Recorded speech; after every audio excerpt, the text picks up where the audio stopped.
আপনারা দেখছেন হলদিবাড়ি টাইমস। রাজ্যের মুখ্যমন্ত্রী যখন সরকারি জমি দখলমুক্ত করার নির্দেশ জারি করেছেন, সে সময় তারই সরকারি কর্মীদের মদতে জমির মাফিয়ারাজ শুরু হয়েছে হলদিবাড়িতে। এমনই গুরুতর অভিযোগ এনেছেন 51 বছরের এক দুস্থ বৃদ্ধ। তার অভিযোগ, হলদিবাড়ির বিএলআরওর মাধ্যমে জাল নথি দিয়ে মিউটেশন করে জমির মালিকানা পরিবর্তন করা হয়েছে। এমনকি পুলিশের একাংশের মদতে সেই জমি অনায়াসে দখলও নেওয়া হয়েছে। এমন ঘটনায় শোরগোল পড়েছে হলদিবাড়িতে। এ বিষয়ে বিএলআরও ইন্দ্রজিৎ দাস সহ হলদিবাড়ি থানার এএসআই সঞ্জয় গুপ্তার বিরুদ্ধে আদালতে মামলা রুজু করেন ওই বৃদ্ধ। হলদিবাড়ি ব্লকের উত্তর দড়িবশ নিচ তরফ এলাকার বাসিন্দা বৃদ্ধ রঞ্জিত রায়ের অভিযোগ, হলদিবাড়ি দেওয়ানগঞ্জ রাজ্য সড়কের পাশে রমণীর দুয়ার এলাকায় তার 71 শতক জমি রয়েছে, যার খতিয়ান নম্বর 294, এর প্লট নম্বর LR501। অবৈধভাবে সেই জমির জাল দলিল তৈরি করে পুরো জমিটি হাতিয়ে নেওয়া হয়েছে। তার দাবি, হলদিবাড়ির বিএলআরওর সঙ্গে যোগসাযোগ করে দক্ষিণ খাসবশের বাসিন্দা রাজেন্দ্র রায় অবৈধ উপায়ে নিজের নামে খতিয়ান তৈরি করে নিয়েছেন। এরপর হলদিবাড়ি থানার এএসআই সঞ্জয় গুপ্তা নিজে দাঁড়িয়ে থেকে নম্বর প্লেটহীন একটি ট্রাক্টর দিয়ে সেই জমি চাষ করে দখল নিয়ে দেন। বৃদ্ধ রঞ্জিত রায়ের ভাস্তা অপু রায়ের অভিযোগ, বিএলআরও এর মাধ্যমে অবৈধ উপায়ে খতিয়ান তৈরি হলদিবাড়ি থানার এএসআই সঞ্জয় গুপ্তার মাধ্যমে ওই দুস্থ বৃদ্ধের জমি দখল নেওয়া হয়েছে। বিএলআরও ও ওই পুলিশ অফিসারের বিরুদ্ধে মামলা করা হয়েছে। তদন্ত করে ব্যবস্থা গ্রহণের দাবি তোলেন তিনি। আরেক ভাস্তা অরুণ রায়ের অভিযোগ, 71 শতক জমির মধ্যে প্রাথমিকভাবে 24 শতক জমির খতিয়ান তৈরি করা হয়েছে। ওই জমিতে পেট্রোল পাম্প তৈরির জন্য স্থানীয় এক পেট্রোল পাম্প মালিকের সঙ্গে দীর্ঘমেয়াদী চুক্তি হয়েছে। সেই ব্যক্তি ও স্থানীয় কিছু শাসক দলের নেতাদের পরোক্ষ মদতে অর্থনৈতিকভাবে অসহায় ব্যক্তির জমি হাতিয়ে নেওয়া হয়েছে। তার আরও দাবি, লিখিত অভিযোগ সহ সিভিল মামলা রুজু করা হলেও ওই জমির মিউটেশন করা হয়েছে। হলদিবাড়ির বিএলআরও ইন্দ্রজিৎ দা অভিযোগ অস্বীকার করে বলেন, কাগজপত্র যাচাই করে আইনানুগ মিউটেশনের শুনানি করে জমির খতিয়ান তৈরি করা হয়েছে। আদালতের মামলাতে আমার সিদ্ধান্ত ভুল প্রমাণিত হলে মামলার নির্দেশ অনুযায়ী কাজ করা হবে।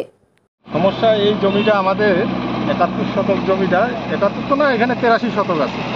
83 শতক জমিটা আমাদের সেই দীর্ঘকাল থেকে আমাদেরই। আমরা এটা জমিটাকে চাষবাস করে অনেক জমি, যার জন্য আমরা একে অপরকে এইভাবে দেওয়ানো আছে জমিটা, যে এখন ওই লেবারের দিয়ে কাজ করা সম্ভব না, এইভাবে কাজ করার দেওয়া আছে। আমরা বাইরে যেটা শুনলাম, ওনারা নাকি এই জমিটা বিক্রি করতেছে। হ্যাঁ, তৎক্ষণাৎ আমরা তড়িঘড়ি আইনের দ্বারস্থ হই। আইনের দ্বারস্থ হওয়ার ফলে আজকে ওরা বলপূর্বক গায়ের জোর দেখায়, এখানে প্রশাসনিকভাবে ওরা এই জমিটাতে দখল নিতে আসে। আপনি কি প্রত্যেক বছরই এখানে গিয়ে চাষ করেন? হ্যাঁ, আমি প্রত্যেক বছরই চাষবাস করি। হ্যাঁ, আর আগে ওরা আমাদের যে বর্গাদার ছিল, এই জমিটাতে ওরা বর্গা ছিল না। যেটা বর্গাদার ছিল সেটা ওদের সঙ্গে আমাদের একটা বনিবনা হয়ে গেছে এটা, কিন্তু এই জমিটাতে ওরা চক্রান্ত করে এই সমস্ত ঘটনা ঘটাচ্ছে। এখন আপনি কি যাচ্ছেন? এখন আমি তো আইনের দ্বারস্থ হয়েছি। আইনের যা হয় আইনের দিকেই আমার রাস্তা আছে। কী নাম আপনার? অরুণ রায়। কতখানি জমি আছে এখানে? এখানে আছে 71 শতক। আর এটা কোন এলাকা? এটা হচ্ছে পূর্ব সামলাবাস 37 জেল 501 দেওয়ানগঞ্জ গ্রাম পঞ্চায়েতে। হ্যাঁ, দেওয়ানগঞ্জ গ্রাম পঞ্চায়েত। এটা আমরা ছিলাম পর্যা, আমরা গাছ জমি 11 বিঘা জমি চাষাবাদ করতাম, ঠিক আছে। তার মধ্যে অর্ধেক আমরা নিচ্ছি, অর্ধেক ওদেরকে দিয়ে দিচ্ছি। 88 সালে ওরা আমাদের স্টেজ দিয়েছি। স্টেজ দেওয়ার পরে সেই মতে আমরা আজকে 36 বছর ধরে আমরা চাষাবাদ করেই থাকি। কাদেরকে আপনারা দিচ্ছেন? আমরা গারস্থ জমি আবাস করি। না, বললাম যে অর্ধেক জমিটা কাকে দিয়েছিলেন? আচ্ছা, তারপরে দেওয়ার পরে আমরা অর্ধেক পাইছি, ওরা অর্ধেক, ঠিক আছে। এইটা আমরা চাষাবাদ করে 40 বছর থেকে, বা আজকে 88 সাল হলে 36 বছর থেকে আমরা চাষাবাদ করে খাচ্ছি, ঠিক আছে। এবার 24 শতক জমি আমরা পাম্পের জন্য দিয়েছি, লিজে দিয়েছি, ঠিক আছে। এবার দেওয়ার পরে জমিটার উপরে এখন ওরা এই জমিটা ওদের কাগজপত্র ওদের আছে, ওরা পাবে, ঠিক আছে। কিন্তু আমাদের কাছেও যে সামনে যে ওরা পোহাতু রায়, যে আমাদের যে পোহাতু বর্মন যে আমাদের যে স্টেজ দিচ্ছে, ঠিক আছে, তার দলিলও আমাদের কাছে আছে। আচ্ছা, এটা মোট কতখানি জমি আছে এখানে? 71। আচ্ছা, আজকে কি আপনি চাষ দিচ্ছেন? আজকে আমি চাই। কী নাম আপনার? অনিল রায়। শুনলাম তারপর ভিডিও অফিসের একটা মিটিং রেখেছে। সেটা হলো যেটা করে ভিডিও স্যার ডিসিশন নিল যে আমাদের এখানে একটা 50-তে হয়, যদি ভুল হয়ে থাকে 50 করে অ্যাপিল করবে, অ্যাপিল করবে। সেইটা আমি ওখানে বলেছি 50 করে অ্যাপিল করুন। অ্যাপিলের যেটা দিয়েছেন একটা জেরক্স দিন, আমি জেলাতে কথা বলবো যেন ওটা তাড়াতাড়ি দেখতে। অনেক ক্ষেত্রে এডিএম স্যাররা করে না, এসডিএলও স্যারদেরকে দিয়ে দেয়, কারণ ডিস্ট্রিক্টের চাপ আছে বলে এসডিএলও স্যারদের দিয়ে দেয়। এসডিএলও স্যার হিয়ারিং করে দেখুন যে আমার ডিসিশন ঠিক না। যদি মনে হয় আমার ডিসিশন ভুল, উনি অর্ডার দেবেন, যে অর্ডার দেবেন অর্ডার কমপ্লেন, আর আমার অর্ডার ঠিক থাকবে ঠিক।